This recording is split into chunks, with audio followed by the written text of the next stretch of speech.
Baik, telah sampai kepada kami bahwasanya yang diminta dibahas adalah hikmah dan rahasia daripada ibadah kita dalam keseharian.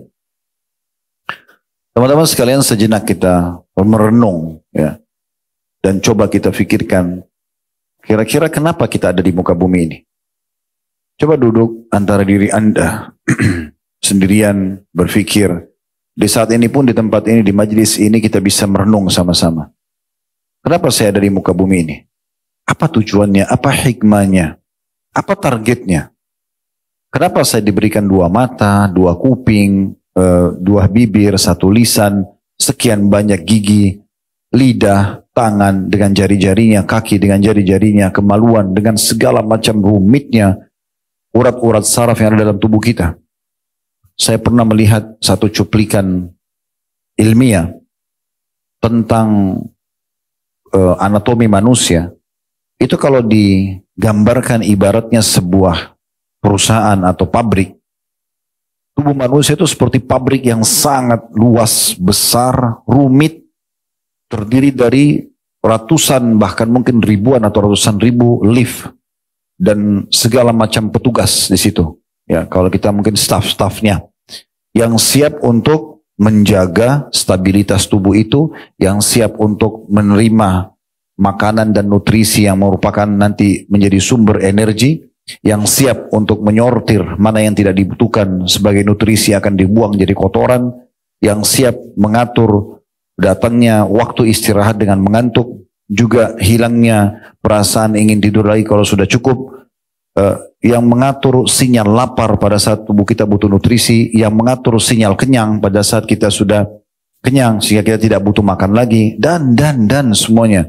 Begitu rumitnya, luar biasa sistem yang ada di anatomi manusia. Teman-teman sekalian, yang menciptakan kita ini semua adalah Allah Subhanahu wa Ta'ala. Dan Allah memang memerintahkan dan menciptakan kita ini dengan semua fasilitas ini dengan satu tujuan. Tidak ada tujuan lain. Kekal dalam surah Az-Zariyat surah nomor 51 ayat 56. Allah Subhanahu wa taala berfirman, "Wa ma khalaqtul jinna wal insa illa liya'budun." Aku enggak ciptakan, kata Allah, dalam makna lain tidak ada tujuan lain aku menciptakan semua jin dan semua manusia. Dari turunan manapun mereka, dari suku manapun, dari negeri manapun, bagaimanapun warna kulit mereka, paras wajah mereka, postur tubuh mereka, kecuali hanya untuk beribadah kepadaku. Ini jadikan teman-teman sebagai pondasi dalam kehidupan kita dan bagaimana kita melalui waktu kita di dunia yang sangat terbatas sampai ajal datang nanti. Pastikan tujuan kita ada di sini untuk ibadah. Apa itu ibadah? Mengabdi kepada Allah. Apa yang Allah perintahkan kita kerjakan, apa yang dilarang kita jauhi. Gak ada tujuan lain. Jadi kalau ada yang tanya misalnya, Ustaz, apakah memang saya diciptakan untuk sholat? Iya. Berarti kalau bertemu antara sholat dengan urusan dunia yang merupakan bukan tujuan utama kita, maka kita tinggalkan tinggalkan yang bukan tujuan dan kita pergi kepada tujuan kita. Makan, minum, bekerja, ngobrol sama teman-teman, tamasya, itu pernak-pernik. Bukan itu tujuan utama. Jadi jangan karena meeting tertunda sholatnya. Jangan karena misalnya ngobrol sama teman tertunda sholatnya. Jangan hanya karena makan tertunda sholatnya. Misal, pernak-perniknya didahulukan daripada tujuan utama, itu keliru. Itu keliru. Ya. Makanya pada saat saya disampaikan judul yang diminta adalah rahasia dan hikmah daripada ibadah kita dalam keseharian, sebenarnya apa? Nah, ini pondasinya. Karena memang dasarnya kita diciptakan untuk itu. Memang kita untuk sholat, untuk puasa, untuk zakat, untuk haji dan umrah, untuk jihad, untuk bakti sama orang tua, jenguk orang sakit, majelis ilmu, mencari nafkah halal, begitu, menikah, itu semua tujuannya. Jadi jangan keluar dari tujuan. Kita satukan persepsi dulu di awal bahasan kita. Karena yang sedang kita bahas adalah rahasia dan hikmah dari ibadah kita keseharian. Kenapa Anda harus sholat, kenapa harus berzikir, kenapa harus baca Quran, kenapa harus cari pendapatan halal, kenapa harus menikah, kenapa harus berzikir, kenapa harus baca Quran, kenapa jenguk orang sakit, kenapa ziarah kubur, itu semua. Karena memang ini tujuan kita. Jadi kalau kita paham ini teman-teman sekalian, maka kita akan ada satu judul jelas di depan mata kita, bahwasanya ini adalah tujuan saya hidup. Dan orang yang tahu tujuan dia mengerjakan satu perbuatan, itu akan jelas sekali hasil daripada pekerjaannya. Tujuan saya kerja di kantor ini adalah untuk ini misalnya. Maka tujuannya jelas, pasti akan bagus maksimal hasilnya. Oh, saya mau cari pendapatan buat keluarga saya. Dia akan dapatkan. Dan dia akan berusaha menjaga kualitas kerjanya karena ada tujuannya membiayai keluarganya. Artinya kalau lepas dari pekerjaan, keluarganya terbengkalai. Kan gitu. Tujuan itu akan mengarahkan kita kepada hasil yang maksimal. Nah seperti itu. Tujuan kita ada di sini memang untuk ibadah. Bukan yang lainnya. Oleh karena itu dari judul ini teman-teman sekalian, kita bisa melihat bagaimana Nabi SAW menyampaikan kepada para sahabatnya, yang berarti juga sebenarnya sedang disampaikan kepada kita. Ya. Bagaimana Nabi SAW melatih mereka dan membiasakan mereka agar mereka sibuk dengan ibadah keseharian mereka. Bahkan selain yang wajib, kita tidak bahas lagi yang wajib karena itu bukan pilihan, itu kewajiban kayak sholat 5 waktu, zakat, puasa Ramadan itu bukan pilihan. Ibadah-ibadah sunnah saja yang masih pilihan. Karena sunnah kayak sholat qobliyah, sholat ba'diyah, sholat duha, sholat malam, zikir pagi petang, baca Quran, jenguk orang sakit, bersedekah. Ini semua adalah opsi kan, dia sunnah. Dikerjakan dapat pahala, ditinggalkan tidak berdosa. Itu saja tetap mereka jadikan sebagai target ibadah mereka. Karena yang membedakan nanti derajat kita di surga adalah banyaknya secara selain kualitas, kuantitas ibadah itu. Akan beda derajatnya orang yang biasa puasa Senin Kamis dengan orang yang tidak puasa Senin Kamis. Mungkin sama-sama sholat 5 waktu. Akan beda derajatnya nanti di surga antara orang yang sholat wajib saja sama sholat sunnah, qobliyah dan ba'diyah. Akan beda pahalanya dan derajatnya di surga nanti orang yang sholat sunnah rawatib yang melekat dengan sholat wajib, qobliyah, ba'diyah. Dengan ada misalnya si A sholat begitu tapi dia tidak sholat duha, tidak sholat tahajud. Yang si B sholat semuanya. Akan beda derajatnya. Mungkin si A tidak zikir pagi petang, tapi si B zikir pagi petang. Mungkin si A tidak puasa Senin Kamis, si B puasa Senin Kamis. Mungkin si A silaturahim keluarga, sempat bakti sama orang tua yang dalam keseharian. Si B mungkin tidak sempat, maka ini sudah cukup untuk membedakan derajat di surga nanti. Kan gitu. Tetapi amalan-amalan sunnah tetap saja harus kita kerjakan, karena memang itu juga salah satu tujuan kita diciptakan. Dan orang yang sibukkan dirinya dengan amal sunnah, dipastikan amal wajibnya akan terjaga. Antum kalau sibuk menjaga keutamaan sholat duha, sholat tahajud, sholat qobliyah, sholat ba'diyah, sholat tahiyat masjid, sholat taubat, sholat wudu, maka sholat wajibnya pasti aman. Tidak mungkin kan, tidak masuk akal orang kalau jaga sholat sunnah dia tidak jaga wajibnya. Kan gitu. Orang kalau biasa puasa Senin Kamis, puasa Ayyamul Bid, nanti puasa Ramadan jadi ringan. Orang kalau biasa umroh, haji jadi ringan. Orang kalau biasa zakat, sedekahnya jadi ringan. Kan begitu. Berarti menjaga amalan-amalan sunnah ini penting sekali. Coba perhatikan bagaimana para sahabat teman-teman sekalian. Mereka sibuk bertanya sama Nabi tentang masalah ini. Karena dia tahu tujuan dia diciptakan. Dan kalau dia meninggal di akhirat sana cuma ada 2 opsi pilihan. Surga atau neraka. Tempat kenikmatan abadi atau siksaan abadi. Kan gitu. Kita nggak bisa pilih di akhirat nanti. Saya nggak mau neraka ya Allah, saya mau surga, nggak bisa. Penentuannya sekarang di sini. Apa yang teman-teman kerjakan sini dari bentuk ketaatan kita, ibadah keseharian yang kita kerjakan, itu nanti akan menentukan perjalanan kita di akhirat. Orang kalau sudah meninggal, sulit. Kecuali memang ada beberapa kecil sekali sumber untuk menambah pahala. Seperti doa orang lain mendoakan kita, atau ada kita tinggalkan sedekah jariah, bangunan, tanah, wakaf, tulisan, buku misalnya, mungkin itu ya. Tapi itu kecil kemungkinan. Tidak semua orang bisa melakukannya. Jadi amal kita adalah yang kita kerjakan di masa kita hidup. Oleh karena itu teman-teman jangan disia-siakan. Sahabat misalnya contoh Mu'adz bin Jabal radhiyallahu anhu, beliau mengatakan dalam sebuah riwayat yang sahih, ya Rasulullah, wahai utusan Allah, akhbirni bi'amalin yudkhilunil jannah wa yuba'iduni minan nar. Wahai Rasulullah, tolong ajarkan kepadaku, sampaikan kepadaku amal yang aku bisa kerjakan dari ibadah-ibadah yang sudah diperintahkan ini, yang jelas bisa membawaku nanti kalau aku mati masuk ke surga dan selamat dari neraka. Maka Nabi SAW menimpali pertanyaan itu, selain jawaban juga memotivasi Mu'adz. Karena pertanyaan ini bagus sekali. Coba sampaikan kepada saya Rasulullah, supaya saya tidak terbuang-buang waktu saya yang sangat terbatas dalam keseharian. Ajal saya kalau datang saya bisa meninggal. Supaya semua amal saya dalam 1 hari 24 jam itu ibadah aja. Masukkan ke surga dan menyelamatkan dari neraka. Kata Nabi SAW, laqad sa'alta an 'azim. Hai Mu'adz, engkau telah bertanya sesuatu yang sangat besar. Wa innahu la yasirun 'ala man yassarallahu 'alaihi. Dan dia akan mudah bagi orang yang Allah mudahkan untuknya. Ini ada pesan penting di sini teman-teman sekalian ya. Artinya kalau teman-teman masih tergerak hatinya untuk melakukan ketaatan, berarti Allah mau kebaikan buat kita. Kayak Masya Allah, misalnya pemilik perusahaan ini masih mau adakan pengajian buat antum semua. Atau teman-teman juga masih mau, iya ada pengajian, semangat untuk hadir, dengarin. Apa sih yang Allah firmankan, apa sih yang Rasulullah SAW sabdakan. Apa ini bekal ibadah yang bisa saya jadikan pegangan setelah bubar dari pengajian. Supaya saya bisa lebih istiqomah atau konsisten. Supaya saya tetap jalan di atas keimanan dan ilmu. Maka itu satu nikmat yang luar biasa. Berapa banyak perusahaan orang kerja nggak bisa untuk ikut pengajian.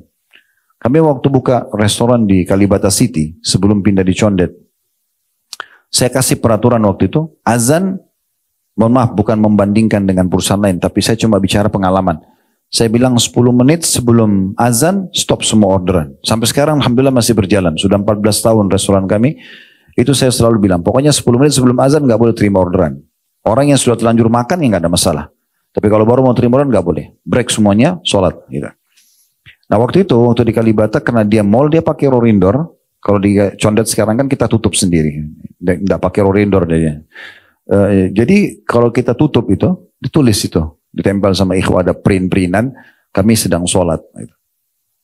Nah setelah sholat dan berjalan berapa waktu, kebetulan di Kalibata itu ada satu masjid namanya Nurullah. Saya kebetulan diminta jadi penasehatnya. Masya Allah bisa nampung sampai kalau tidak salah 2.000 jemaah.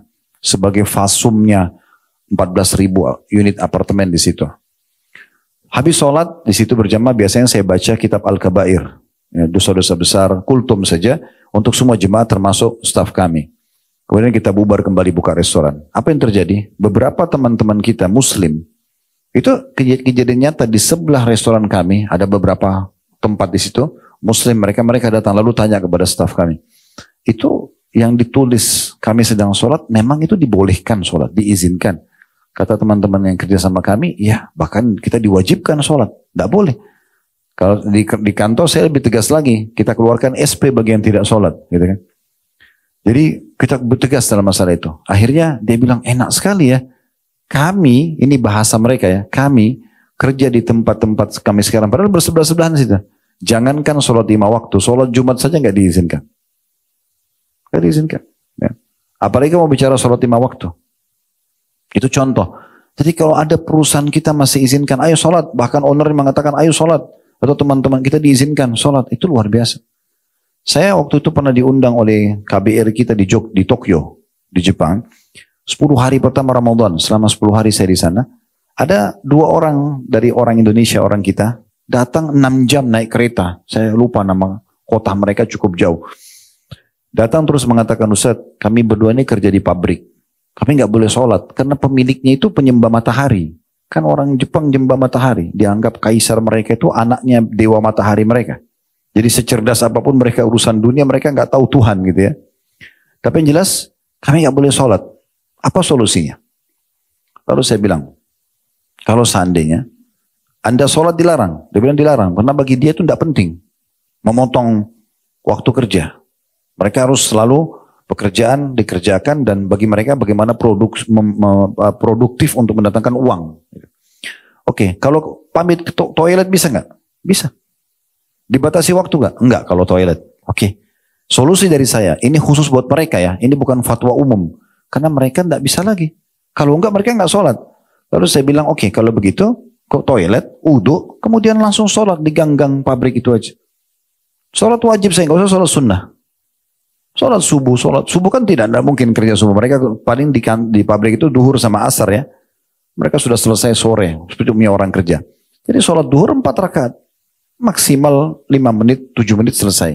Kalau sholat habis itu kembali kerja. Dia bilang kalau itu solusinya bisa Ustaz. Oke bisa. Tapi bayangkan teman-teman, mereka sampai sulitnya untuk sholat. Sulit. Ada juga, ini kejadian di salah satu swalayan besar di Jakarta, saya nggak usah sebut namanya, tapi besar banget. Pegawainya mungkin ribuan, cabangnya banyak di seluruh Indonesia. Saya masuk itu hari, ada keperluan mau beli, lihat kemeja, lihat pakaian biasa sekarang saya belanja memang di situ ya. ditemani oleh salah seorang ikhwah. Pas lagi kami belanja, rupanya di situ ada beberapa muslim dan muslim yang kenal kami. Lalu datanglah beberapa stafnya perempuan. Ustaz mau foto Ustaz. Terus saya bilang maaf. Pertama, saya tidak foto sama perempuan saja kecuali ada laki-lakinya, mahramnya misalnya ada laki-lakinya, dan juga berhijab. Terus waktu itu mereka ngerti, oh ya baik Ustaz. Tapi di antara staf itu ada yang ngomong perempuan itu, Ustaz, sebenarnya kami ini berhijab. Sambil bukan berhadap-hadapan ngomong, tapi sambil saya pilih baju gitu. Sebenarnya kami ini Ustaz berhijab. Cuma peraturan di sini kami nggak boleh berhijab. Jadi kalau kami dari rumah ke sini berhijab, kerja buka, habis itu kami pulang lagi, nanti pakai hijab lagi. Sulitnya mereka untuk melaksanakan tujuan utama mereka hidup. Jadi kalau antum bisa dimudahkan oleh Allah Subhanahu Wa Taala bekerja di sebuah tempat masih mau diadakan pengajian, tujuannya apa pengajian begini? Untuk antum diingatkan kan? Saya datang jauh-jauh tinggalin keluarga, tinggalin pekerjaan untuk memberikan nasihat. Ayo kita sholat, ayo kita puasa, ayo kita ibadah. Judul yang dipilih oleh owner pemilik perusahaan antum juga tolong masalah rahasia dan hikmah daripada ibadah sehari-hari. Kenapa kita harus sholat? Kenapa kita harus puasa? Kenapa harus zikir? Karena memang ini sebuah perintah dalam agama, kewajiban kita. Dan kalau masih bisa itu maka sangat bagus. Antum bersyukur kepada Allah SWT. Susah mendapat komunitas yang baik itu. Hampir semua teman-teman yang bergabung sama kami. Alhamdulillah sekarang sudah 200-an lebih orang yang bergabung bersama kami di kantor. Kalau total semuanya, hampir rata-rata kalau saya tanya, kenapa antum kerja sama kita? Ada yang dari perusahaan-perusahaan besar, gajinya sudah sangat tinggi. Mereka hanya mau mencari komunitas. Masakan sama saya sendiri Ustaz. Di tempat dulu walaupun misalnya ada payroll lebih mahal, tapi susah sholatnya. Kita haus dengan ilmu, nggak ada pengajian. Yang ada cuma kejar target kerja, nggak ada. Kita nggak pernah tahu mana halal, mana haram. Belum lagi teman-teman di sebelah kita yang masih awam. Pulang dari kantor janjiannya pergi ke maksiat semuanya. Jadi susah. Kita jadi terpengaruh juga. Gitu. Maka kalau masih ada seperti ini luar biasa. Ini akan sangat memberikan dukungan dan keselamatan. Dunia antum bisa mendapatkan income untuk memenuhi kebutuhan kita dan keluarga. Dan ini insya Allah mudah-mudahan halal dan juga di akhirat kita bisa selamat. Kan gitu. Itu poin penting. Kita kembali kepada hadis Mu'adz bin Jabal. Dia mengatakan, ya Rasulullah, tolong sampaikan kepada saya amal ibadah yang memang Allah perintahkan wajib atau sunnah yang bisa ya, memasukkan saya ke dalam surga, menyelamatkan saya dari api neraka. Kata Nabi SAW, hai Mu'adz, engkau bertanya sesuatu yang sangat besar. Tapi dia akan mudah bagi orang yang Allah mudahkan. Ya, maksudnya dimudahkan tadi antum bisa dapat pekerjaan yang bagus, bisa ibadah, bisa segala macam, itu sangat luar biasa. Lalu Nabi SAW bilang begini, ta'budullaha la tusyriku bihi syai'a. Yang paling pertama, hai Mu'adz, saya pesankan agar engkau masuk surga selamat dari neraka, sembahlah Allah dan jangan sekutukan dia dengan sesuatu apapun. Jangan partnerkan Allah dengan makhluk. Begini rinciannya. Yang paling berat syirik besar. Minta-minta sama benda, mati. Ya. Abu Jahal, Abu Lahab, Umayyah bin Khalaf, Syaibah, Walid, ya semua tokoh-tokoh Mekah yang terkenal tapi meninggal dalam keadaan kafir disilakan dengan musyrik. Mereka sangat yakin yang ciptakan alam semesta ini Allah. Allah berkata dalam Al-Quran, diperintahkan Nabi Muhammad SAW tanya mereka, wa idza sa'altum man khalaqas samawati wal arda la yaquluna Allah. Hai Muhammad, kalau engkau tanya kepada mereka, Abu Jahal, Abu Lahab dan tokoh-tokoh Quraisy, siapa yang menciptakan langit dan bumi? Mereka bilang Allah. Gitu. Jadi mereka tahu. Tapi mereka syirik kepada Allah. Mereka anggap tidak bisa langsung berhubungan sama Allah. Harus mereka datangkan patung-patung yang mereka kultuskan atau muliakan. Dan mereka minta sama patung untuk minta kepada Allah. Padahal patung itu dia yang warnain, dia yang bentuk, dia yang beri nama, dia yang perbaikin kalau rusak. Dia yang pikul ke tempat yang dia taruh untuk dikultuskan. Jadi dikenal dengan masa jahiliyah. Kan gitu. Nah di masa kita sekarang masih ada orang begitu. Dalam sholat dia bilang, iyyaka na'budu wa iyyaka nasta'in. Hanya kepadamu ya Allah kami minta tolong. Hanya kepadamu kami menyembah, hanya kepadamu kami minta tolong. Tapi habis salam minta-minta di kuburan sebelah masjidnya. Anggap itu kuburan keramat, kuburan wali, bisa minta-minta di situ. Subhanallah, kata Imam Nawawi rahimahullah perkataan yang mulia. Saya heran melihat orang-orang yang masih minta di kuburan-kuburan tersebut, padahal walaupun itu kuburan orang saleh. Padahal di dalam kuburan itu adalah manusia seperti dia yang sudah jadi tulang belulang. Kenapa teman-teman masih baca salawat untuk Nabi Muhammad SAW? Apa itu salawat? permohonan agar ditambahkan rahmat. Bukankah Nabi Muhammad SAW sebenarnya sudah diberikan semuanya? Kalau Nabi Muhammad SAW saja walaupun sudah mati tetap kita doakan, bagaimana dengan manusia biasa? Kenapa minta sama benda-benda mati? Lebih jauh daripada itu. Berapa banyak orang teman-teman dan kita sayangkan di negeri kita masih menyebar ini. Mereka pakai jimat. Ya, sebentar Nabi SAW mengatakan man allaka tamimatan faqad asyrak. Siapa yang menggantungkan jimat pada tubuhnya atau di rumahnya atau di kendaraannya maka dia telah berbuat kesyirikan. Berapa banyak orang begitu. Dia tidak sadar, dia pergi ke dukun, dia pergi ke orang yang tidak pintar, ya. Dan biasa di Indonesia dibilang orang pintar. Kalau saya bilang keliru itu bahasanya, ya. Karena ini orang-orang tidak pintar, mereka minta lintas alam, minta ke jin. Kenapa minta sama jin? Kenapa antum harus lintas alam? Untuk apa? Untuk apa kalau mau buat istri atau suami suka harus bawa fotonya ke dukun? Untuk apa? Lalu jin yang menarik pasangan kita. Kenapa enggak di alam manusia aja? Sederhana kan saya misalnya mau buat istri saya suka sama saya, sederhana kok. Tatapan mata saya syahdu, ucapan lisan saya santun, tangan saya ramah, saya dermawan, dia suka. Selesai. Dia pun begitu kan. Tidak perlu bawa foto orang di mantra-mantrain. Kan gitu. Supaya suka sama dia. Untuk apa? Itu kan kesyirikan. Bahkan Nabi SAW mengatakan siapa yang mendatangi dukun, peramal, penyamun, penyihir, bertanya saja. Belum percaya. Ini apa maknanya garis tangan saya, kenapa begini, kenapa begitu, maka tidak diterima sholatnya 40 hari. Walaupun belum percaya. Dalam hadis yang lain, kalau dia datangi dukun, peramal, penyamun, penyihir dan bertanya lalu percaya, dia telah kufur kepada apa yang diturunkan kepada Muhammad SAW. Kita nggak perlu ke mereka. Nabi SAW mengajarkan kita ilmu tauhid yang luar biasa. Beliau mengatakan, mintalah kepada Tuhan kalian, walaupun tali sendal kalian. Sendal kita putus, minta sama Allah. Alhamdulillah wassalatu wassalamu ala rasulillah. Puji Allah, baca salawat pada Nabi SAW lalu bilang, ya Allah sendal saya putus gantikanlah. Ya Allah saya sakit sembuhkanlah. Ya Allah berikanlah hidayah istri saya, suami saya. Ya Allah mudahkan jodoh buat saya. Ya Allah berkahi rezeki saya. Selalu sama Allah. Dari hal kecil sampai hal yang besar. Dan ulama mengatakan doa itu kekuatannya selain memang kita langsung kayak minta kepada sang pencipta Allah yang maha kaya dan yang menciptakan segala sesuatunya, juga dia adalah ya senjata yang paling kuat dan dia ibadah. Artinya kita lihat hasil tidak lihat hasil tetap akan dapat pahalanya di sisi Allah SWT pada hari kiamat. Dalam sebuah riwayat dikatakan nanti hari kiamat ada orang didatangkan pahala bergunung-gunung untuk dia. Lalu dia bingung dari mana, dia tanya malaikat, ini dari mana nih? Kok saya tidak tahu ini amal apa yang bisa mendatangkan pahala sebesar ini. Kata para malaikat itu adalah pahala doa-doamu yang belum kamu dapatkan balasannya di dunia. Minta jodoh yang fulan atau fulana, minta rezeki yang luas, minta haji, tapi belum sempat. Tidak seperti apa yang kita inginkan. Tetap ada pahalanya kita panen dalam bentuk pahala yang bergunung-gunung pada hari kiamat. Kata Nabi SAW, maka orang-orang itu yang mendapatkan pahala bergunung-gunung, dia mengatakan, kalau seandainya saya tahu seperti ini, saya berharap semua doa saya di dunia tidak dikasih di dunia. Biar saya terima dalam bentuk pahala pada hari kiamat. Lalu kenapa kita tidak berdoa misalnya? Kan gitu. Dan hanya bergantung kepada Allah Subhanahu wa ta'ala. Masuk dalam masalah syirik teman-teman, jangan pernah bertatayur. Pernah dengar tatayur? Menggantungkan nasib pada satu benda. Nah, contoh kalau di Indonesia itu apa? Tangan kanannya gatal. Ya. Mau dapat apa itu? Mau keluar duit ya? Kalau tangan kiri mau dapat duit. Ya.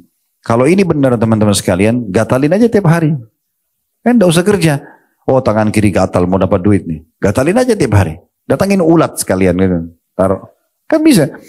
Ini kan enggak boleh, enggak ada urusannya. Kebetulan memang lagi masalah saja urat saraf di tangan. Atau yang saya sering dengar itu ya, saya pernah dengar itu. Kalau matanya kedap-kedip di atas, ini saya mau ketemu sama orang yang saya sukai. Kalau matanya, kelopak mata kedap-kedip di bawah, saya mau sedih. Subhanallah. Apa hubungannya? Ini kurang tidur. Nah, iya, apa hubungannya?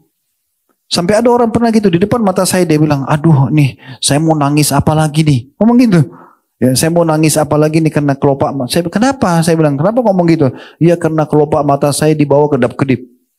Ini tidak boleh, tatayur. Menggantungkan nasib pada seperti ini tidak boleh teman-teman sekalian. Atau menganggap hari Selasa sial. Ya. Atau ini dan itu dan segala macam lah. Ya. Apalagi kalau sampai antum menggantungkan nasib pada ramalan-ramalan bintang. Ah, ini bintangnya Taurus, ini Sagittarius, ini Gemini, apalah. Terus sibuk baca apa ramalannya. Nah, boleh akhi dan ukhti. Nggak ada hubungannya itu dengan jodoh antum, dengan rezeki antum. Ini seperti kita dulu penyembah-penyembah patung, ya. Di Yunani mereka percaya begitu, itu kan dewa-dewa mereka. Itu harus dilupakan, nggak ada semua dalam Islam itu. Nggak ada urusannya. Kita ada namanya takdir Allah Subhanahu wa Ta'ala. Dan kita harus bersangka baik terus sama Allah.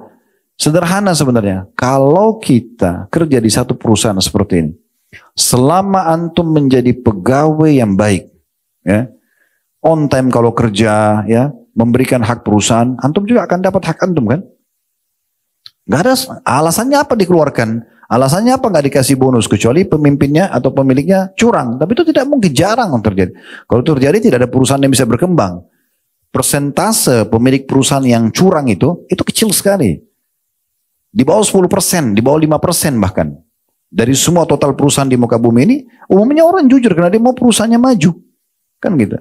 Jarang orang yang curang dengan pegawainya. Kalau ada tuh mungkin hitung jari, mungkin karena kebodohan dia. Dia kan akan kehilangan aset dia. Apalagi pegawai yang sudah expert di tempatnya, di bidangnya itu kan tidak mungkin. Kan gitu. Jadi teman-teman sekalian kembali lagi ke masalah, jangan sampai berbuat kesyirikan. Ya.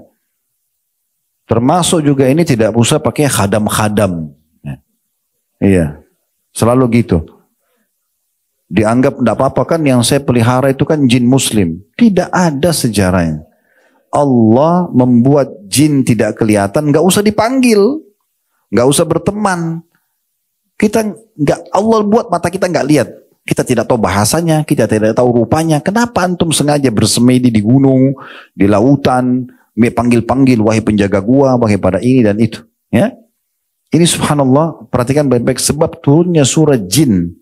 Beberapa ayat di situ sebabnya karena orang-orang Quraisy dulu di masa jahiliyah sebelum Nabi SAW dakwahi mereka dan mereka masuk Islam, mereka kalau melakukan perjalanan keluar kota, ya, mereka itu kalau nginap di satu lembah malam hari kayak kita gini malam, mereka nginap karena masa dulu orang tidak ada penerangan kayak kita sekarang, transportasi masih kuda sama unta, nggak ada kereta cepat, pesawat bisa berangkat malam, nggak ada. Jadi mereka harus istirahat.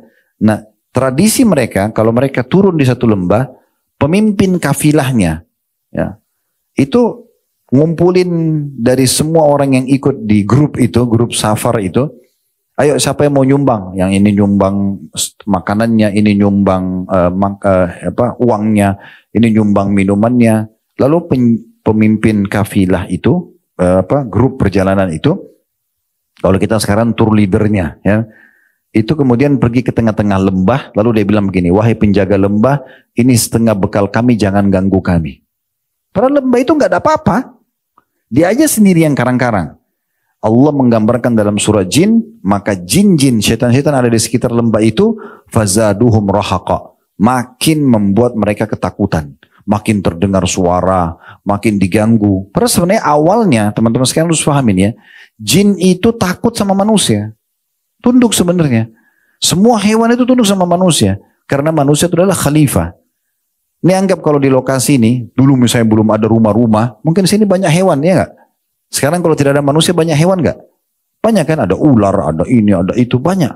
Tapi begitu manusia datang, mulai bangun satu rumah, mulai ini, berkurang itu mereka, pergi. Karena mereka tahu ini manusia khalifah, ini pemimpin mereka sebenarnya. Allah ciptakan kita untuk itu. Kita jadi pemimpin. Jadi nggak usah kita ngarang-ngarang takut tanpa jelas, kan gitu. Dan kalau kita mau bicara masalah kesyirikan ini banyak sekali. Jadi hati-hati teman-teman sekalian, murnikan tauhid kepada Allah sehingga mudah masuk surga dan juga selamat dari api neraka. Pesan kedua Nabi SAW, wa tuqimus shalah, dirikan sholat itu, terutama sholat 5 waktu. Sholat 5 waktu teman-teman adalah absensi kita kepada Allah. Antum bayangkan kalau antum bekerja di perusahaan begini, pimpinan atau owner perusahaan memanggil antum sehari 5 kali. Hadap saya di ruangan ya. Tujuannya hanya apa? Hanya mau ditanya, kamu ada keperluan apa? Ya. Ada sesuatu yang bisa saya bantu? Utang dilunasi kah? Bantu untuk pengobatan anak kah? Mau bantu keluarga kah? Kamu mau butuh mobil kah? Butuh motor kah? Bisa, semua kebutuhannya ditanya. Bagaimana kita tidak bahagia teman-teman sekalian kalau pemilik perusahaan satu hari 5 kali panggil, 5 kali itu semua dipenuhi apa yang kita mau. Itu rasionalnya sholat. Antum sedang absen kepada Raja Sang Pencipta. Antara azan iqamah dikasih waktu mustajab, diterima, mohon apa saja. Jadi orang kalau anggap sholat itu berat itu aneh. Sholat itu paling 5 menit, 10 menit. Apalagi kalau kita orang Indonesia nggak usah diajar cara sholat cepatnya. Bisa juara kalau ada pertandingan gitu kan. Ya, walaupun tidak boleh orang sholat buru-buru ya. Tapi kalau sholat cepat, Masya Allah. Apalagi bisa pilih inna ata'ina wal asr. Kan mudah ya. Jadi sebenarnya sholat itu penting sekali untuk dijaga. Dan dia adalah satu-satunya ibadah yang diperintahkan kepada Nabi SAW. Yang beliau harus berangkat ke langit untuk menerimanya. Yang lain semua di bumi. Dan kata Nabi SAW, awal amal dihisab kiamat adalah sholat. Kalau dia baik, baik semuanya. Kalau dia buruk, buruk semuanya. Saya sering berbagi sebuah teori sederhana. Teman-teman kalau mau memperbaiki apapun berhubungan yang dengan kehidupan antum ya, memperbaiki ekonomi, memperbaiki akhlak, memperbaiki hubungan sama orang sosial, apa saja mulai dari sholat. Coba perbaiki sholat itu. 5 waktu saja. Gerakannya benar, tenang, khusyuk, bacaannya benar. Perbaiki itu, yang lain semua jadi bagus tuh. Yang lain semua jadi bagus. Pesan yang ketiga, waktu tiaz zakah, engkau mengeluarkan zakat, walaupun zakat bagi orang yang mampu, tapi teman-teman sekalian ada 2 rukun Islam. Di sini disebutkan 5 rukun Islam memangnya. Engkau keluarkan zakat, yang setelahnya engkau puasa Ramadan, yang setelahnya engkau haji ke rumah Allah. Ini yang beliau sampaikan kepada Muadz bin Jabal agar bisa masuk surga selamat dari neraka. Jangan buat syirik, jaga sholat, keluarkan zakat, puasa Ramadan dan haji. Nah khusus zakat dan haji ini dalam definisi dalam persyaratnya adalah bagi yang mampu. Pertanyaan sederhana teman-teman sekalian, apakah bagi yang mampu ini kita tunggangi secara negatif atau positif? Begini maksudnya. Kalau negatif itu misalnya antum bilang, kan Allah bilang bagi yang mampu. Ya udah saya sampai sekarang nggak mampu zakat, saya juga tidak mampu haji. Kalau itu antum sedang menunggangi dengan persepsi negatif. Padahal sebenarnya bagi yang mampu di sini, kalau kita mau tunggangi dengan persepsi positif, ya kita anggap ini sebuah tantangan dari Allah. Allah seakan-akan ingin menguji hambanya. Bukankah kita sama waktunya 24 jam? Bukankah kita punya sama fasilitas, punya 2 mata, punya 2 kuping, punya 2 tangan, 2 kaki, sama semua? Kenapa orang-orang kaya bisa keluarin zakat, kenapa kita tidak? Kan gitu. Jadi harusnya kita jadikan sebagai tanda kutip sebuah tantangan. Saya minta berdoa sama Allah, minta ya Allah, kalau sekarang saya mustahik penerima zakat, mudahkan saya satu waktu menjadi muzakki, orang yang keluarkan zakat. Diniatkan itu. Supaya satu waktu sebelum kita meninggal kita menjadi orang yang mengeluarkan zakat. Supaya kita juga bisa menyempurnakan rukun Islam dengan haji. Jadi tunggangi dengan positif, proses positif. Bagaimana kita bisa melaksanakannya walaupun cuma sekali seumur hidup misalnya. Apalagi kalau Allah mudahkan setiap saat. Begitu juga dengan puasa Ramadan, ini sebenarnya bukan sebuah siksaan. Nah, ini pernah kita jelaskan waktu taklim kita yang dulu ya. Pernah kita jelaskan maksudnya, tapi saya ingatkan kembali bahwasanya puasa Ramadan adalah terapi kesehatan. Ya, setelah dalam 12 bulan, 11 bulan kita makan, minum, pedas, asam, manis, panas, dingin, maka tubuh kita ini kalau robot rusak, ya, butuh servis. Ya, itu maintenance-nya 1 bulan diservis dulu, dikontrol makanannya di waktu tertentu supaya kita jadi lebih sehat. Semua orang tahu kalau Ramadan itu adalah hari kesehatan bagi dia. Toh setelah buka puasa makan 2-3 butir kurma, minum 1 gelas teh atau air putih sudah kenyang luar biasa. Kalau saya bahkan nanti habis tarawih kadang-kadang baru makan, gitu kan? Karena memang nyaman aja puasa. Sekarang di masa kita lebih berkembang lagi, orang kalau mau sehat dia lebih banyak puasa ya, walaupun bukan puasa syariat ya.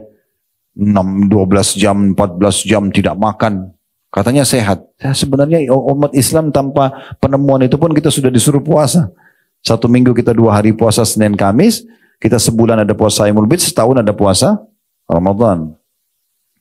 Lalu Nabi SAW mengatakan, Ala adulluka ala abwabil khair. Hai Mu'ad, mau gak aku tunjukkan kepadamu tentang pintu-pintu kebaikan? Semua tadi kesimpulan dari apa yang saya sampaikan itu akan sangat mudah kau amalkan. Bahkan kau akan selalu terjaga dan berada di pintu-pintu kebaikan itu. Maka kata ya, Nabi SAW, as-sawmu junnah. Ketahuilah bahwasanya puasa kalau kau sering lakukan, maka akan jadi tameng buat kamu dari api neraka. Was-sadaqatu tudfi'ul khatiyah kama yudfi'ul ma'un nar. Lalu kamu sempurnakan dengan banyak bersedekah, memberi kepada orang, berbagi, tanpa harus menunggu menjadi orang kaya dulu, maka dia akan menghapuskan dosa-dosa sebagaimana air memadamkan api. Wassalatu rajulu fi jawfil lail, dan jangan pernah luput darimu hai Mu'adz untuk sholat di malam hari pada saat orang sedang tidur. Itu pesan Nabi SAW untuk menyempurnakan bagaimana dia mudah masuk ke surga. Kemudian Nabi SAW membacakan firman Allah Subhanahu wa taala setelah mengingatkan itu dalam surah Sajdah surah nomor 32 ayat 16 dan 17. Tatajafa junuhum 'anil madaji'i yad'una rabbahum khaufan wa tama'an mimma razaqnahum yunfikun. Fala ta'lamu nafsum ma ukhfiya lahum min qurrati a'yunin jazaa'an bima kanu ya'malun. Lambung mereka, orang-orang beriman itu jauh dari tempat tidur mereka di malam hari. Dan mereka selalu berdoa kepada Rabb mereka dengan penuh rasa takut dan harap. Serta mereka menafkahkan apa-apa rezeki yang kami berikan. Tak seorang pun mengetahui berbagai nikmat yang menantinya nanti karena amal-amal yang dia kerjakan ini. Yang sangat indah dipandang oleh mata sebagai balasan bagi mereka. Atas apa yang telah mereka kerjakan. Jadi Nabi SAW mengingatkan, hai Mu'adz, sempurnakan itu dengan jangan lupa sedekahkan hartamu. Kamu juga berbanyak puasa-puasa sunnah selain wajib, serta juga sholatlah di malam hari pada saat orang tidur. Lalu beliau mengatakan lagi kepada Mu'adz, masih lanjutan hadisnya, ala ukhbiruka bi ra'sil amri wa amudihi wa dhurwati sanamihi. Maukah aku kabarkan kepada engkau, hai Mu'adz, pokok semua urusan yang bisa kamu menyempurnakan ya dan memahami tentang target hidupmu, ya, maukah saya beritahukan? Kata Mu'adz, bala ya Rasulullah. Tentu wahai utusan Allah. Kata Nabi SAW, Ra'sul amril Islam. Pokok segala urusan adalah Islam. Semua urusanmu kembalikan kepada agama Islam. Yang agama Islam bolehkan kamu nikmati, yang diperintahkan kamu kerjakan, yang dilarang kamu jauhi.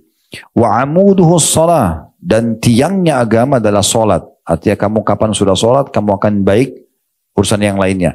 Wa dzurwatu sanamihil jihad, dan puncaknya agama ini adalah berjihad. Seperti teman-teman kita sekarang di Palestina, semoga Allah berikan mereka kemenangan ya dan kemerdekaan. Mereka itu betul-betul sedang melalui puncaknya agama Islam. Mirip dulu kita waktu dijajah oleh Belanda, Jepang, Portugis. Dulu kita berperang melawan mereka untuk membela kehormatan kita, agama kita, kemerdekaan negara kita, maka itu termasuk jihad. Kemudian Nabi SAW bersabda lagi kepada Mu'adz, ala ukhbiruka bimalaki dzalika kullah. Mau enggak aku kabarkan kepada kau hai Mu'adz sesuatu yang bisa menjaga itu semua. Supaya betul-betul kamu bisa menjalankan rukun Islam dengan baik, kamu bisa menjaga amal-amalan sunnah dengan baik, kamu terjaga dari semua perbuatan-perbuatan pelanggaran yang bisa mendatangkan hukuman. Mau enggak saya sampaikan pokoknya ya, kata kuncinya, kendaraan terbaiknya untuk itu semua. Kata Mu'adz, bala ya Rasulullah. Kata Mu'adz, tentu ya Rasulullah. Kata Nabi SAW, kuffu alaika hadha. Jagalah ini darimu. Lalu Nabi SAW pegang lidah beliau sambil menariknya dan mengatakan, jaga ini. Maksudnya, kalau kau mau gunakan lidahmu hanya untuk ketaatan kepada Allah. Kalau bukan yang diwajibkan, yang disunnahkan, maka minimal yang mubah. Hal yang omong kosong sudah tidak ada lagi. Jaga semuanya. Misal hal yang wajib seperti orang bagaimana dia membaca bacaan-bacaan sholat dengan benar, karena itu wajib berhubungan dengan sholat wajib misalnya, atau baca Quran, bagaimana dia menuntut ilmu, bagaimana dia memberikan nasihat gitu kan. Yang sunnah juga dia berzikir, misalnya dia berdoa, dan yang mubah minimal misalnya menanyakan kabar orang gitu ya, hal-hal yang mubah itu. Sementara yang lainnya jangan sama sekali kamu lakukan, karena banyak orang tergelincir. Dia sholat tapi lidahnya tajam. Ya, dalam riwayat lain dikatakan seorang sahabat mengatakan, ya Rasulullah, di kota Madinah ada seorang wanita selalu puasa di siang harinya dan sholat di malam harinya. Tidak pernah ketinggalan. Tapi lisannya tajam, nyakitin tetangganya. Caci maki orang, ghibah, ya gunjing ya, fitnah. Lalu kata Nabi SAW, la khaira fiha ya finnar. Tidak ada kebaikan pada wanita tersebut, dia pasti masuk neraka. Walaupun dia sholat, walaupun dia puasa, tapi karena lisannya menyakiti orang, ya, akhirnya dia akan banyak musuh hari kiamat dan akan habis pahalanya nanti dibagi-bagi kepada orang-orang yang dia sakiti. Lalu kata sahabat tersebut, ya Rasulullah, dan di Madinah Ada juga seorang wanita, dia cuma sholat yang wajib, dia sholat yang dia mengeluarkan zakat, tapi dia tidak mengeluarkan sedekah yang banyak.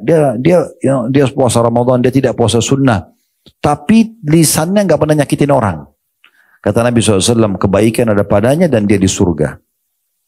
Makanya Nabi SAW mengatakan, ya, semua kunci daripada kamu bisa menjalankan ketaatan dan meninggalkan maksiat adalah menjaga lisanmu. Dan kemudian Mu'adz berkata begini, ya Nabi Allah, wa inna la mu'akhiduna bima natakallam, ya. Apakah kami ya Rasulullah akan diadab dengan apa yang kita bicarakan? Usah dengan tutur kata yang kita ucap kita akan dihukum.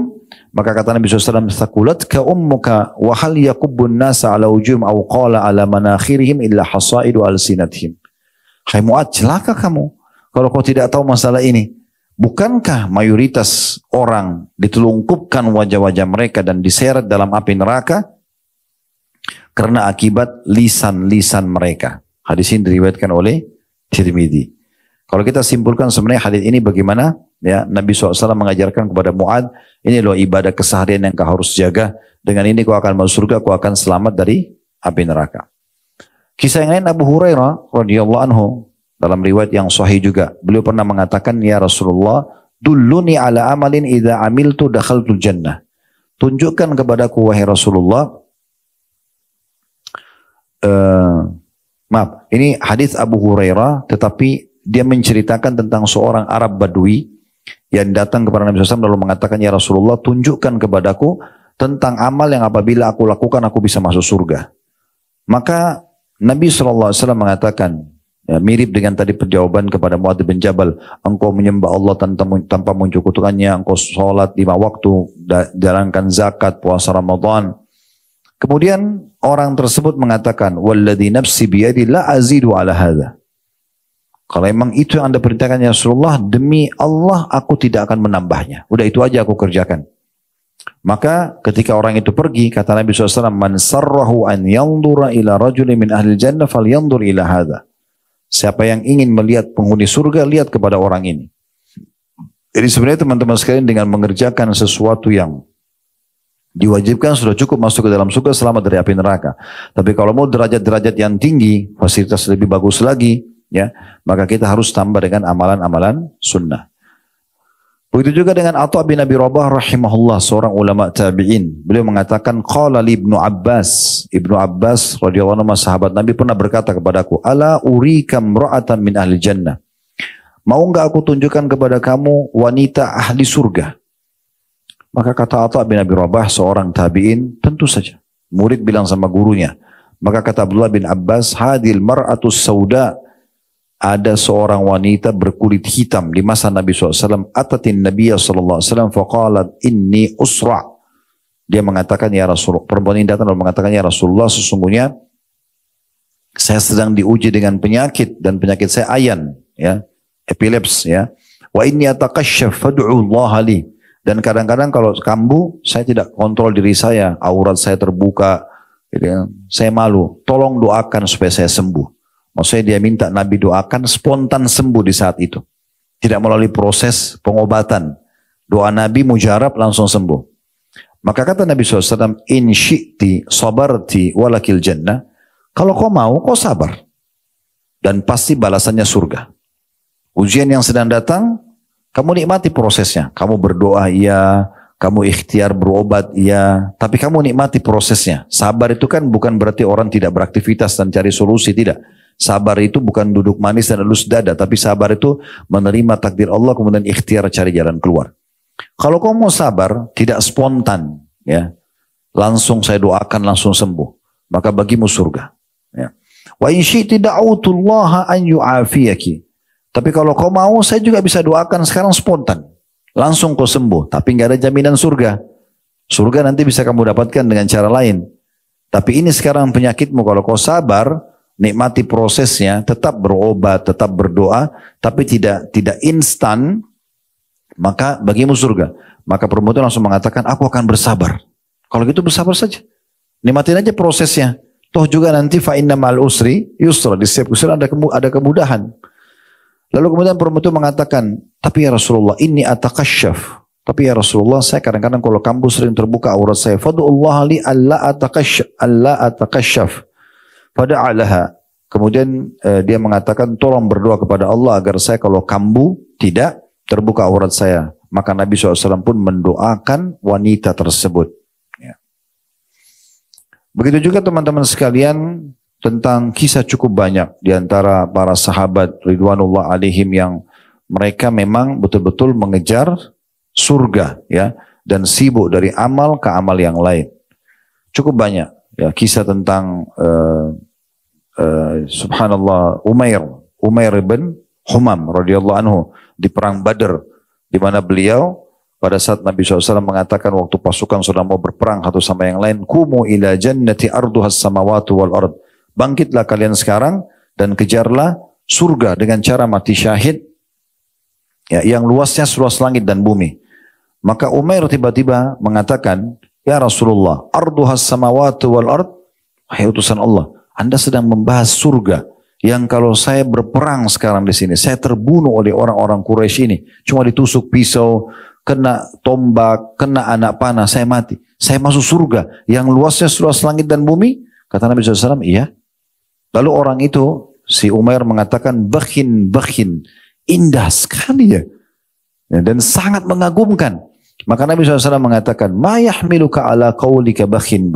Apa alasannya, hai Umair? Kenapa kau bilang bakhin? Indah banget nih. Luar biasa gitu. Hanya dengan berperang, terbunuh oleh musuh, kemudian selesai. Gitu kan? Maka masuk surga yang luas seluas langit dan bumi, hanya itu saya pengorbanannya. Maka kata dia, la wallahi ya Rasulullah illa raja'an akuna min ahliha. Tidak demi Allah ya Rasulullah, saya tidak maksud apa-apa kecuali saya ingin sekali termasuk orang yang Anda sebutkan. Artinya mati syahid di sini, lalu aku masuk surga yang luasnya seluas langit dan bumi.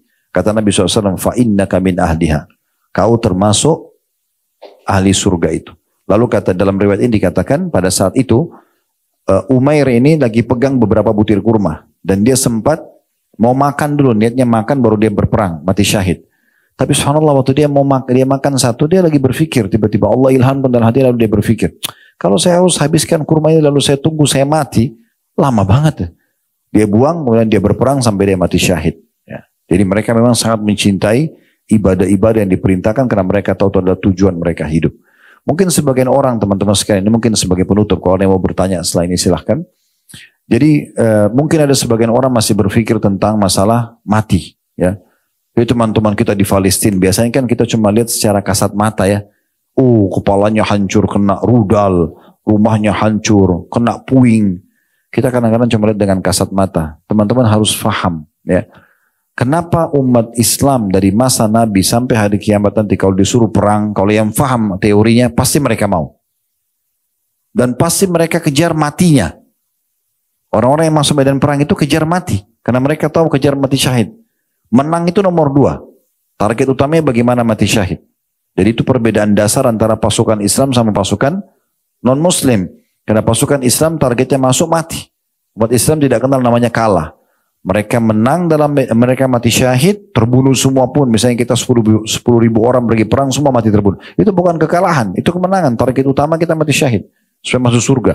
Kata Nabi SAW, orang mati syahid akan mendapatkan 6 manfaat. Di antaranya darahnya, diampuni dosanya pada saat awal tertumpah darahnya akan mengalir mengeluarkan mau dibuangi dari bau kasturi, kemudian dia akan selamat dari rasa ketakutan di hari kebangkitan hari kiamat, selamat dari pertanyaan munkar nakir di kuburan, dia akan menyelamatkan, memberikan syafaat 70 keluarganya, dinikahkan dengan 72 bidadari dan sekian banyak keutamaan yang didapatkan tentunya. Maka mereka jadikan itu sebagai target.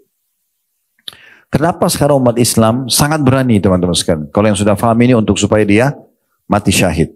Karena mereka faham teorinya. Orang yang mati, teman-teman dalam Islam, itu hanya merasakan satu. Yaitu sakaratil maut. Apa itu? Proses pencabutan ruh oleh malaikat. Kalau dia orang beriman, akan mudah keluar seperti air keluar dari mulut kendi. Kalau dia orang kafir akan sulit. Seperti bulu domba yang dibasahkan, dililitkan di pohon berduri, kemudian ditarik dengan keras sehingga berantakan bulu domba itu. Cuma itu keadaannya. Tidak ada keadaan yang lain.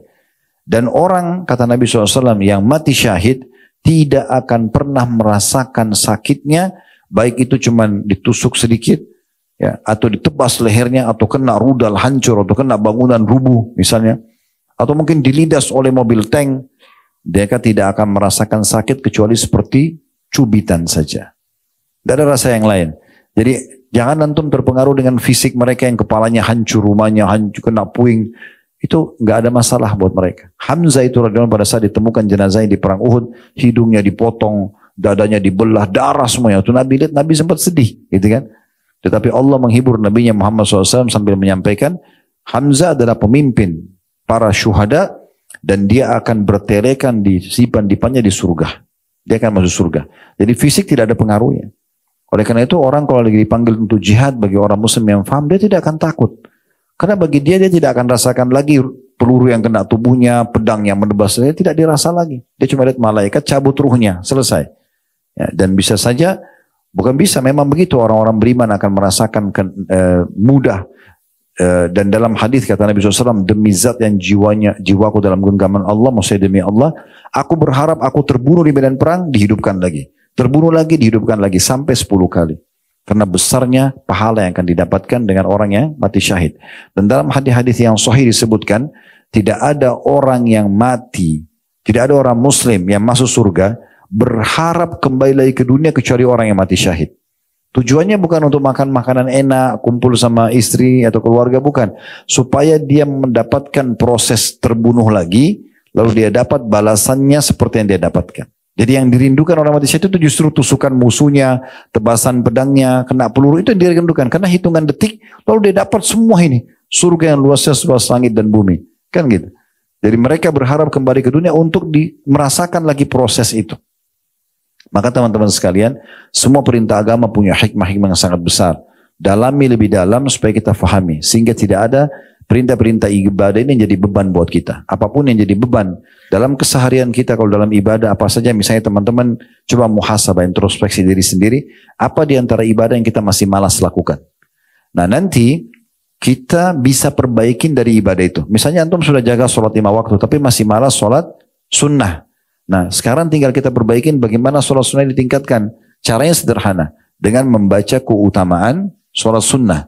Cari tahu 5-10 hadis tentang keutamaan sholat qobliyah, sholat ba'diyah, sholat duha, sholat malam, sholat Antum baca 2-3 hadis, mungkin ada perkataan sahabat tentang makna hadis itu misalnya, kita akan termotivasi untuk mengerjakan. Apa saja ibadah yang kita masih malas, segera perbaiki dan benahi. Karena nanti kalau kita meninggal, kita nggak bisa lagi beramal itu. Ya, dan ada jenis ibadah yang tidak bisa sampai kepada kita walaupun ahli waris kita lakukan. Kayak sholat, tidak bisa kita setelah sholat lalu kita wasiatkan anak-anak kita tetap kamu sholat wajib 5 waktu, kirimkan buat saya, nggak bisa. Nggak bisa juga misalnya dia bersedekah, ya, maaf, dia misalnya baca Quran atau dia berzikir lalu dia bilang ini buat orang tua saya. Pendapat ulama ada yang mengatakan tidak sampai. Kan gitu. Tapi ada juga ibadah yang sampai seperti haji, umroh, sedekah tapi terbatas. Oleh karena itu mumpung kita masih hidup, kita maksimalkan ibadah kepada Allah subhanahu wa ta'ala. Jadi tidak usah malas-malasan teman-teman sekalian, batas waktu kita sedikit. Ya, jangan pernah menghayal, kebanyakan kita ini tertipu dengan menganggap, oh umur saya kan baru 25. Yang dia lihat, oh ada orang lebih tua 30 tahun. Kemudian setelah itu 30 tahun ada orang yang 35. Sampai nanti 60 tahun, oh masih ada orang 65 tahun. Jadi dia selalu merasa dirinya masih gampang untuk melalaikan kewajiban. Ini salah. Bisa saja kita meninggal lebih dulu daripada orang-orang itu. Kan gitu, belum tentu umur kita sama. Maka jangan sia-siakan teman-teman karena penyesalan selalu ada di akhir nanti. Ya. Sebagai penutup juga saya perlu sampaikan orang di hari kiamat ada 3 orang yang menyesal nanti. Yang pertama penyesalan abadi. Itu adalah orang yang meninggal dalam keadaan kafir, musyrik ataupun munafik. Naudzubillah. Ini mereka menyesal karena mereka tidak bisa lagi perbaiki selamanya. Mereka masuk neraka khalidina fiha, kekal di dalamnya. Yang kedua, penyesalan orang-orang muslim dikenal dengan istilah usatul mukminin. Orang muslim atau orang mukmin tapi masih banyak dosanya. Waktu ditimbang amalnya hari kiamat, dosanya lebih berat daripada amal solehnya. Sehingga dia harus masuk neraka dulu. Ini juga dia menyesal. Karena 1 hari saja disiksa itu berat sekali. 24 jam non-stop, malaikat tidak ada istilah istirahat atau ngantuk. Dipukul, disiksa terus. Apalagi kalau 1 hari waktu akhirat sama dengan 1000 tahun waktu kita di dunia. Golongan ketiga, yang ini kalau golongan 1 sama 2 kita berharap insya Allah kita tidak ada. Tapi golongan ketiga ini mungkin masih banyak orang yang bisa masuk di situ. yaitu penyesalan sebagian ahli surga yang sudah masuk surga, ya, karena mereka biasa melalaikan ibadah-ibadah yang sebenarnya kalau dia kerjakan selama di dunia, kayak baca Quran, kayak zikir, kayak sedekah, kayak majelis ilmu, jenguk orang sakit misalnya atau bantu orang, itu bisa membawa dia ke derajat di sana. Tapi dia nggak sampai di sana karena dia malas. Dia nggak mau sholat malam, dia nggak mau sholat duha, dia nggak mau sedekah, nantilah gampang lah segala macam. Padahal ini sebenarnya bisa mengangkat derajat dia. Tapi karena dia tidak kerjakan, dia nyesal. Oh, coba dulu saya kerjakan, saya akan sampai di sana ya. Karena nanti di akhirat teman-teman di surga kita bisa saling mengunjungi satu sama yang lain. Kita bisa saling mengunjungi dan kita bisa lihat fasilitas orang lain, gitu kan? Walaupun hati kita sudah tidak hasad lagi, kita nggak merasa iri karena hati sudah dibersihkan. Tetapi perasaan muncul, kita mengatakan kalau seandainya dulu saya berbuat lebih banyak, saya akan sampai di derajat itu. Maka itu ada saja bisa muncul. Maka sebelum tiba waktu itu nanti penyesalan jangan sia-siakan. Sore ini Allah sudah sampaikan ke kuping kita semuanya agar kita rajin dan terus semangat dalam mengisi hari-hari kita dengan tujuan utama kita diciptakan yaitu ibadah. Dan sudahlah yang lalu dari kelalaian jangan lagi diulangi, mulai sekarang ke depan kita penuhkan semua dengan ketaatan kepada Allah SWT. Terlebih lagi ibadah itu indah. Ibadah itu indah sekali. Duduk majelis ilmu begini indah, kita dengarin, ya kita simak, kita merasa ada manfaat, ada ketenangan jiwa. Kita sholat itu indah, kita haji dan umroh indah, jihad itu indah. Semuanya ibadah itu sebenarnya indah sekali. Asal seseorang tulus mengerjakan, pasti dia akan merasa nyaman dengan ibadah-ibadah tersebut. Allahu a'lam. Oke, begitu saja teman-teman sekalian. Kalau ada benar dari Allah, kalau ada salah dari saya mohon dimaafkan. Semoga yang hadir dalam acara ini, baik offline ataupun online, diterima semua hajatnya oleh Allah Subhanahu Wa Taala, dimudahkan urusannya, diterima seluruh amal-amal saleh yang pernah dikerjakan dengan pahala yang sempurna, dimaafkan kesalahan-kesalahannya, kemudian juga Allah Subhanahu Wa Taala melindungi negeri kita agar selalu aman, tentram, damai dan dijaga persatuan, kesatuan dan kemerdekaan kita.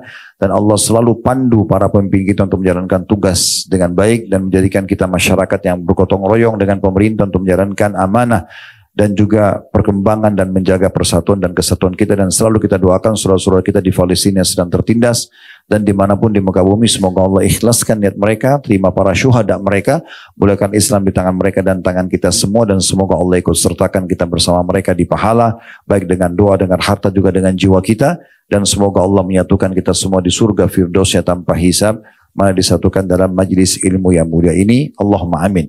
Wa sallallahu ala nabiyina Muhammadin wa alihi wa sahbihi wa sallam wa akhiru da'wan alhamdulillahi rabbil alamin.